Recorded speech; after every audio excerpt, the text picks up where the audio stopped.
What up, everybody? Welcome to Castle Tech, and here we go. First of all, big shout out to Mila Mail wherever you are in the universe. Big shout out to Razortron and my neighbor, New Hampshire neighbor, Marty Mart. Big shout out. All right, now let's get busy. Now, this is the Sony A7R3.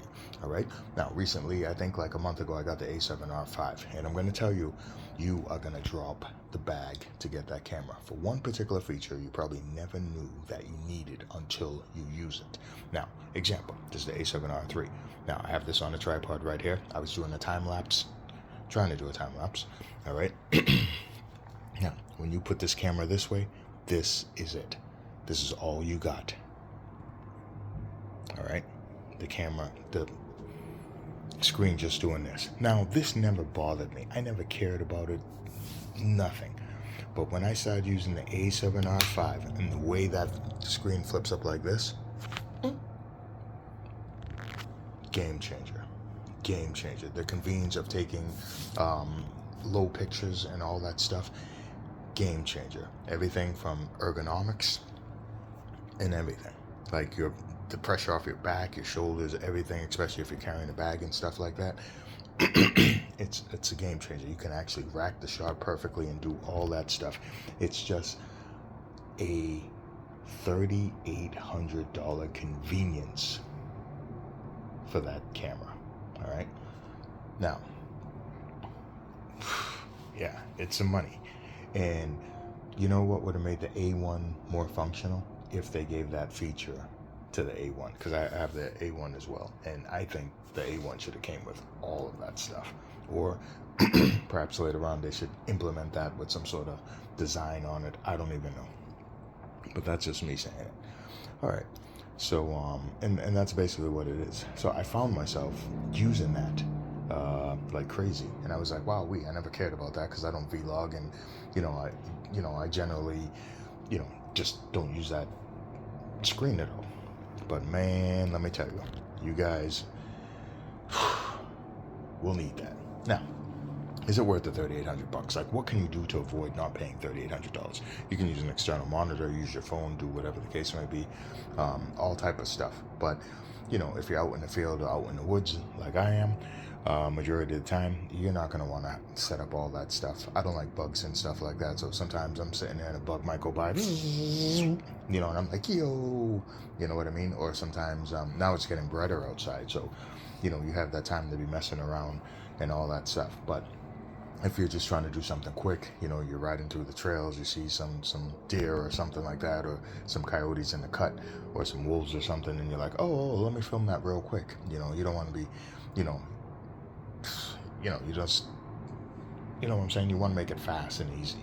You know what I mean? And that screen allows you to do that, or if you're just filming yourself zipping through the trails or whatever the case may be. Now I wear glasses anyway, so if I put the camera down, I can't even see it if I'm zipping my bike through there, you know what I'm saying? But the point is you can just set it up and put the bike there, come back, look at it.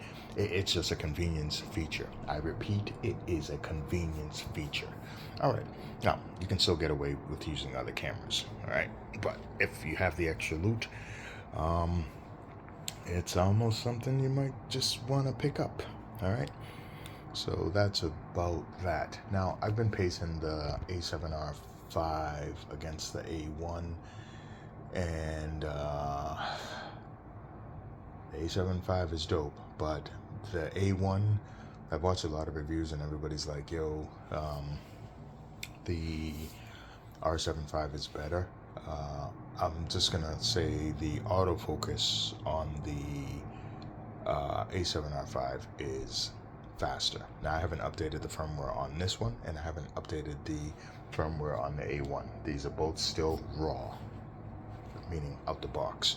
You know what I mean? But right out the box, you can see that the auto tracking is just, it's crazy on this. I ain't even gonna lie, it's crazy. But as of everything else, resolution and all that other stuff and blah, blah, blah, blah, blah, even though this one is 60 and the A1 is 50, I'm not going to say it's neck and neck, but I'm going to say in the situations that I shot, like on the water and stuff like that, it just seems like the A1 had that advantage. Now in the woods with the trees and all of that stuff and whatever, I'm going to tell you for a fact, with all the stuff going on, the birds and all type of weird things going on in the cut, A7R5 is is just killing it. But I'm going to be honest with you guys, and I don't know, I mean, I've watched a lot of reviews and a lot of people haven't really said this, but when you're using the A7R5 compared to the A1, the difference is, for me, all right, I feel more at ease using A7R5. I'm more versatile with it. I'm jumping through rocks and all that stuff. And I'm going to tell you why, is because the camera is cheaper than the A1. I notice when I go out with the A1, I am babying that camera, because you know what the A1 costs. That costs a kidney, a shoulder, and a piece of your, you know, your leg. You know what I mean? So I don't have that versatility that I have with the A7 R5. You know, I feel more at ease, like, oh, if something happens, it's not too bad, even though I have insurance on it. The A1, it kind of messes with your mind, because you're going out and you already know, no matter what you put on, what lens you use on that, you're already up at 10 or 11 G's using that in the cut. All right, so that's basically what it is. Now A7R3, which is right here, what I'm using right here right now, I started comparing this to the A7R5, and it, of course, it's a step below it with autofocus and all that stuff. But this camera, if you have the A7R3, is still a very dope camera. And I was actually going to sell this because I don't even know why. I was just going to for some foolish reason, and I basically decided to keep it because it's, even the autofocus is reasonably, noticeably slower. It's still a dope camera, period, hands down.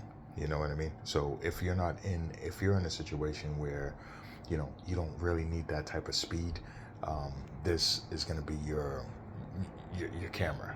I wouldn't upgrade if you're fine with that, you know what I mean? But if, you know, you're doing sports and stuff like that and you just need that extra speed, the A7R5 will kill this thing.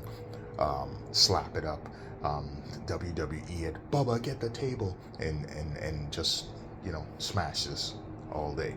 Now, resolution on this camera, like I said, I was out in the cut, that means the woods.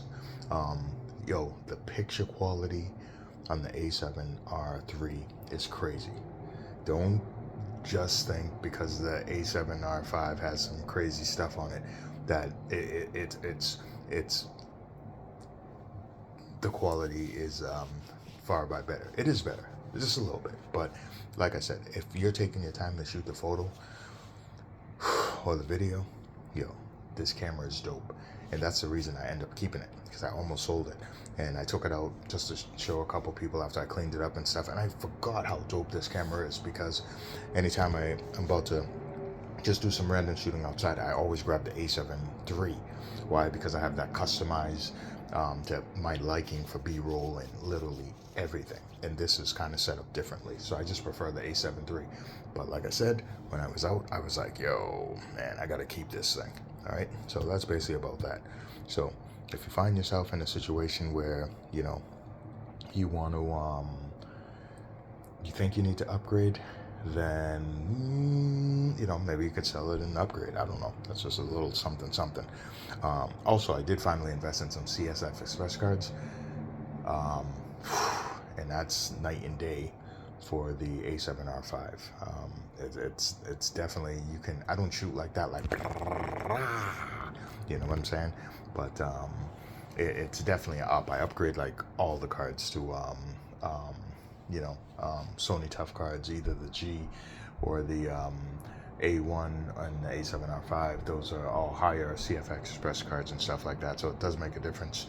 Believe you me, it does. If you have the money, grab it. I never thought I would actually buy those cards, but the thing is, when you're using those cameras, you have to use particular things like those cards, G Master lenses, if you want the unlock the potential and the power of that camera. Because I notice like there's lag when I use like Sigma lenses and stuff like that, and regular SD cards and stuff like that. It's like, man, this, you don't feel the power of that. But when you switch and throw on some G Master lenses, use the cards and everything, you start to see the camera noticeably comes alive. Keyword, noticeably.